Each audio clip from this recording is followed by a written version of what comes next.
remember the girl that sat down next to me on the bus.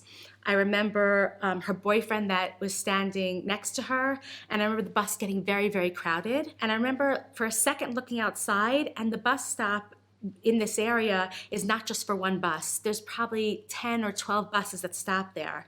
So there were hundreds of people outside the bus stop, and when the bus comes, everyone pushes to get on.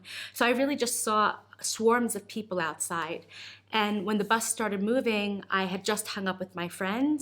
I went to put my phone away, and as I put my phone into my bag and I was looking down, I felt a huge shockwave. And my body was being pushed backwards against the seat, and I remember trying to lift my hands up, and my hands were being pushed down. And because I was looking down in my bag, my eyes had closed when he detonated. So when the blast stopped, I couldn't open my left eye at all because it had been swollen shut by something that had hit it. And my right eye I could barely open, just enough to see the man's head in front of me, and he wasn't moving, and the roof of the bus had slightly fallen in. And then I started screaming. At that point, I had a shrapnel wound that went through my left shoulder, breaking my clavicle bone, so that's why I had to go into surgery. Both my eardrums had been blown from the impact of the blast. My hair was burned, my face was bruised and burned, my legs were cut up, and I have 2 pieces of shrapnel in my mouth. They're inoperable. And that's lucky because unfortunately some people come off with missing limbs and some people don't come off at all.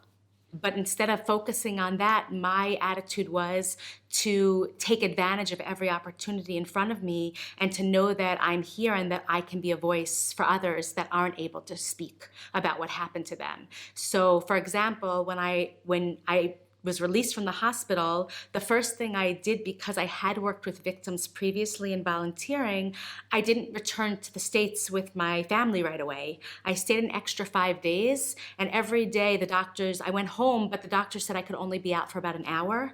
So I went one day out for lunch, I went to visit friends for a day, and the last day that I was there, I walked from King George Street up Yaffa where the attack happened with a friend of mine, because I walked those streets every day when I lived there, and I didn't want to be afraid to come back. My goal was that if I didn't return to Israel, the terrorist wins. So that sort of started the precedence of what I felt in terms of not why me, but what can I do with what happened? And I spent time speaking in Washington, D.C., to political and community leaders, trying to have them understand what terrorism does and the effects of it and what we could be doing more to prevent it.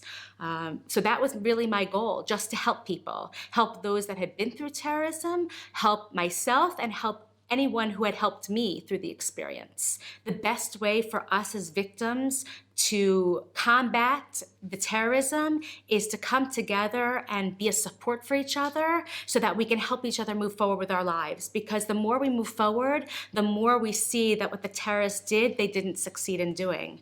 Because if we don't move forward, then that's what the terrorists want from us. The first thing I wanted to do was to find other victims who had been in attacks in Israel, because I wanted people who understood what I had been through. So I've always, over the years, tried to connect with as many people and anybody that had survived a terrorist attack or a bereaved family member, just to say, I just want to be a friend. I just want to be a support to you.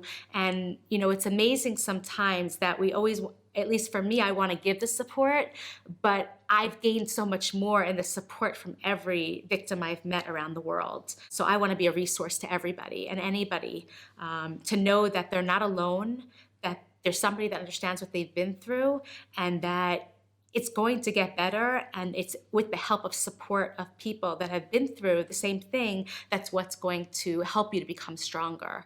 I rather focus my energies on helping those that have been directly impacted by terrorism, so that way they can be empowered to live their lives and combat what they experience. And I think that's the best way to let the terrorists know that they haven't won. So I think that's probably my thinking, and how to send a message to them as opposed to sitting in front of them to discuss, because I'm not sure that it would really get anywhere.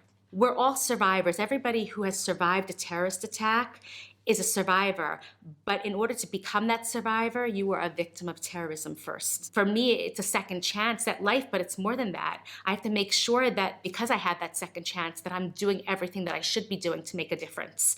So for me, that 10-year was really a turning point as a victim, to know that I need to plan my next stages of what I'm doing to make a difference in the world, to make it better. We need to do something. And so we need to realize that the education is key at a young age. If these young people are taught what's right, they're not going to get taken in by the terrorists' ideas of what could be for them or the benefits in what they're doing.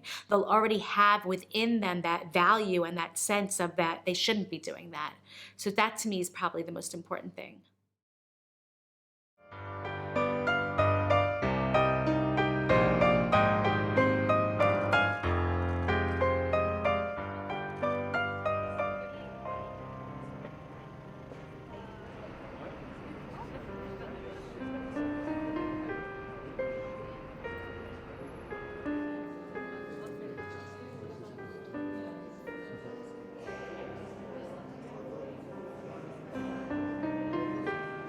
Be empowered to be here with each other and to be able to do something together.